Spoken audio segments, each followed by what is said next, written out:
এমন কি পরিস্থিতি তৈরি হয়ে গেল নতুন করে যে আগামী বছরে গিয়ে আরো 2 লক্ষ বা 2.5 লক্ষ কোটি টাকা অতিরিক্ত রাজস্ব আহরণ হবে? এটা আমার মনে হয় এটা অসম্ভব একটা কাজ। ডাকাতরা অস্ত্র ধরে টাকা নিয়ে যায়। এনবিআর সংসদে একটা অস্ত্র তৈরি করে নিছে সংসদে, অর্থাৎ আইন বেআইনি কিছু আইন পাশ করে নিয়েছে। আইএমএফ যে সমস্ত প্রেসক্রিপশন দিয়েছে, ব্যবসা বাণিজ্যের ক্ষতি ছাড়া খুব একটা লাভবান হয়েছে বলে আমরা দেখিনি। এই সংকটকালের যে বাজেটের কথা বলেছেন, এই সংকট কিন্তু ইনহেরিটেড, মানে বিগত দুইটা সরকারের কাছ থেকেই এটা ইনহেরিটেডলি এটা পাওয়া এই সংকট। তো এই সংকটের মধ্যে আমরা খুব আশাবাদী যে এইবার একটা অর্থনীতিকে পুনরুদ্ধারের জন্য, গতি সঞ্চালনের জন্য একটা বাজেট হবে, আমরা এটা আশাবাদী। তবে দু একটা বিষয় আমাকে একটু এখানে আমি উল্লেখ করতে চাই। প্রথমে আমি এই বছরের যে বাজেট হতে যাচ্ছে 9,30,000 কোটি টাকা, তার মধ্যে 6,95,000 কোটি টাকার মতো রাজস্ব আহরণের লক্ষ্যমাত্রা দিতে যাচ্ছে। আপনারা জানেন যে এই চলতি অর্থ বছরের কিন্তু এখনো প্রথম 9 মাসের যে টার্গেট, সেই টার্গেটে 1 লক্ষ কোটি টাকা রাজস্ব আহরণের কিন্তু পিছিয়ে আছে। তাহলে কি করে এমন কি পরিস্থিতি তৈরি হয়ে গেল নতুন করে যে আগামী বছরে গিয়ে আরো 2 লক্ষ বা 2.5 লক্ষ কোটি টাকা অতিরিক্ত রাজস্ব আহরণ হবে? এটা আমার মনে হয় এটা অসম্ভব একটা কাজ। তো অসম্ভব কাজটাকে আবার সম্ভব করতে গেলে যেটা হয়, যেটা আমাদের বন্ধু সৈয়দ নাসিম মঞ্জুর কয়েকদিন আগে বলেছেন যে ব্যবসায়ীরা ট্যাক্স টেরোরিজমের খপ্পরে পড়েছে, এনবিআর এর ট্যাক্স টেরোরিজমের খপ্পরে পড়েছে। তো আমিও একইভাবে আমি কথাটা বলতে চাই যে আজকে ট্যাক্স টেরোরিজমটা কিরকম, আমি একটু উদাহরণ দিয়ে বুঝাই আপনাদেরকে। আমার এক্সপোর্টারদের কাছ থেকে একটা এআইটি কাটা হয় 1%। তো এই টাকাটা যদি ফেরত না দেওয়া হয় এবং কোথাও সমন্বয় করা না হয় বা ক্যারি ফরওয়ার্ড করা পরবর্তী বছরের জন্য ব্যবস্থা না রাখা হয়, তাইলে এই যে টাকাটা আমার কাছ থেকে নিয়ে গেল, এটা কিভাবে নিল? তো ওই টেরোরিজমটাকে যদি আমি এইভাবে বলি যে ডাকাতরা, সরি টু সে, এটা মানে বলা ঠিক না, তারপরও বলতে হচ্ছে যে ডাকাতরা অস্ত্র ধরে টাকা নিয়ে যায়। এনবিআর সংসদে একটা অস্ত্র তৈরি করে নিছে সংসদে, অর্থাৎ বেআইনি কিছু আইন পাশ করে নিয়েছে যে এই যে টাকাটা নিল, এই টাকাটা ফেরত হবে না, সমন্বয় হবে না, এই আইনটা তারা পাশ করিয়েছেন। ওই অস্ত্র দিয়ে তারা আমাদের কাছ থেকে এই টাকাটা ছিনিয়ে নিচ্ছেন এনবিআর। তাহলে মাসুরেজও বলেছেন যে এই যে অতিরিক্ত রাজস্ব আহরণের লক্ষ্যমাত্রা আসবে কোত্থেকে? আসবে এইভাবেই আসবে, যেটা বিগত দিনে হয়েছে। যে আমরা বিনীত অনুরোধ করব যে অন্তত এইবারের বাজেটে এই ট্যাক্সেশন সিস্টেমটাকে একটা আইনের কাঠামোতে যাতে নিয়ে আসা হয়, যেটা বেআইনি কাঠামোর মধ্যে আমি বলবো এখন রয়েছে, এটাকে একটা আইনি কাঠামোর মধ্যে আনা, এবং এই যে অব্যবস্থাপনা বা এই যে বেআইনি আইন দ্বারা টাকা হাতিয়ে নেওয়ার ব্যবস্থা করে রাখা হয়েছে, এটাকে যেন পরিবর্তন করা হয়, এটা আমাদের অনুরোধ থাকবে। ওই ডিসিটিকে ক্ষমতা দেওয়া হয়েছে যে আমরা টিডিএস দিলাম কিনা, কাটলাম কিনা, ওইটা দেখার জন্য, এবং কোনো ক্ষেত্রে তাকে ডিসঅ্যালাউ করার ক্ষমতা দেওয়া হয়েছে।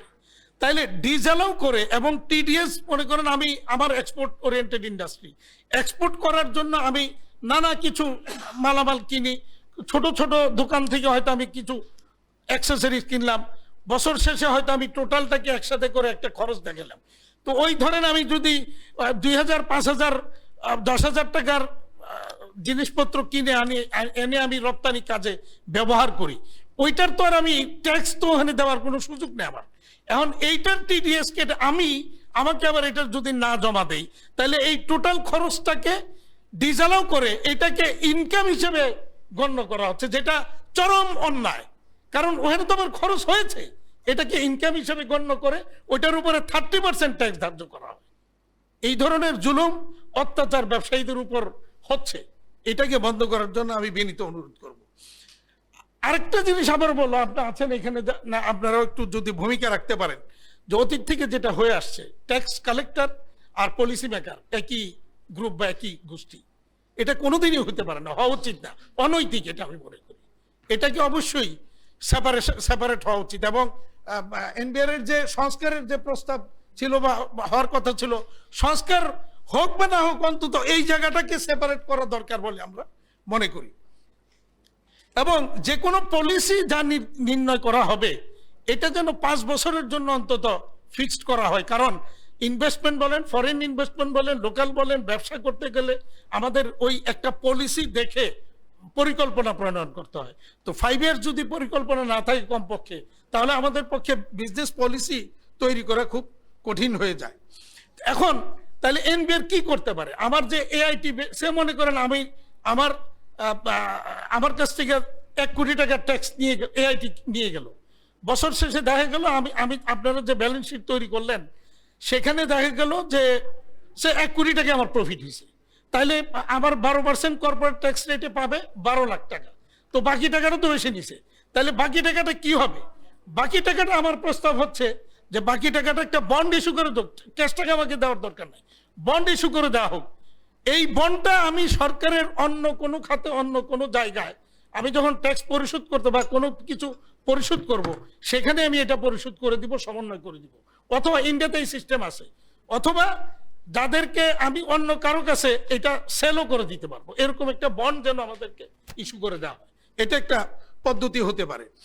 আপনি আইসিবিবি এর যে প্রেসিডেন্ট কাউসার আলম সাহেব আছেন, আপনারা নিশ্চয়ই জানেন যে আপনারা যে ব্যালেন্স শিট তৈরি করেন এখন কিভাবে করেন, যে আমার কাছ থেকে যে এআইটিটা নিয়ে গেল, যেহেতু এআইটিটা ফেরত দিবে না, তাইলে ওই পরিমাণ ট্যাক্সেবল ফিগার করার জন্য একটা ব্যাক ক্যালকুলেশন করে আমাকে একটা প্রফিট নির্ধারণ করে দিতে হয়, যেটা ফেক, একটা ফেক প্রফিট নির্ধারণ করতে হয় ব্যালেন্স শিটে, এবং সেইটা করে আপনারা ব্যালেন্স শিটটা তৈরি করে দেন। বাস্তবে কিন্তু আমার ওই টাকাটা নাই।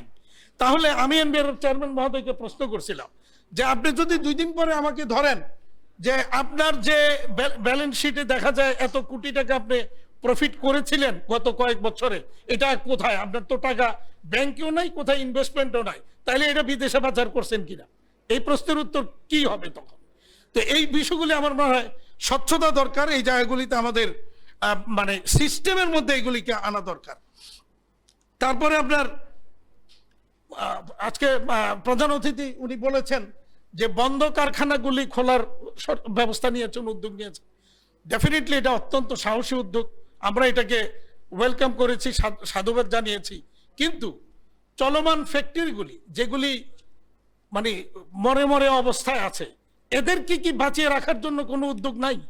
কেউ দেখারও নাই।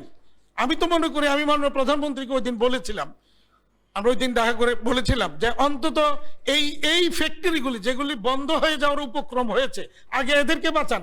এদের বাঁচানোটা সহজ, বন্ধ কারখানা চালু করার চেয়ে এদেরকে বাঁচিয়ে রাখাটা সহজ।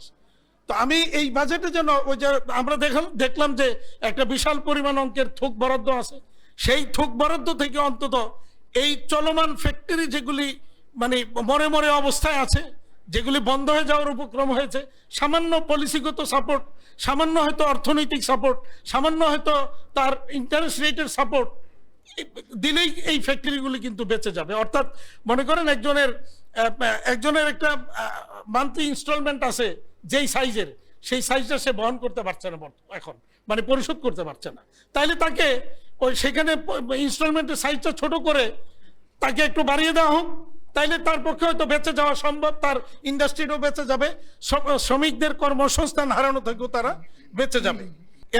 আইএমএফ এর অনেক প্রেসক্রিপশন ওনাদেরকে মানতে হয়। তো আমি বলবো, আমরা ব্যবসায়ীরা বলবো, সবসময় বলবো, ওয়ার্ল্ডের কোনো উদাহরণ নাই, কোনো দেশের উদাহরণ নাই আইএমএফ এর প্রেসক্রিপশনে কোনো দেশ অর্থনৈতিকভাবে খুব লাভবান হয়েছে, আমার অন্তত জানা নাই। বাংলাদেশেও আমরা যেগুলি অতীতে দেখেছি, আইএমএফ যে সমস্ত প্রেসক্রিপশন দিয়েছে, ব্যবসা বাণিজ্যের ক্ষতি ছাড়া খুব একটা লাভবান হয়েছে বলে আমরা দেখিনি। তো আইএমএফ এর সব কথা শোনা যাবে না, কোনো অবস্থাতেই সব ক্ষেত্রে ওই ভ্যাট 15% করা যাবে না, এই জায়গাটা যেন সরকার নিশ্চিত করে দেয়।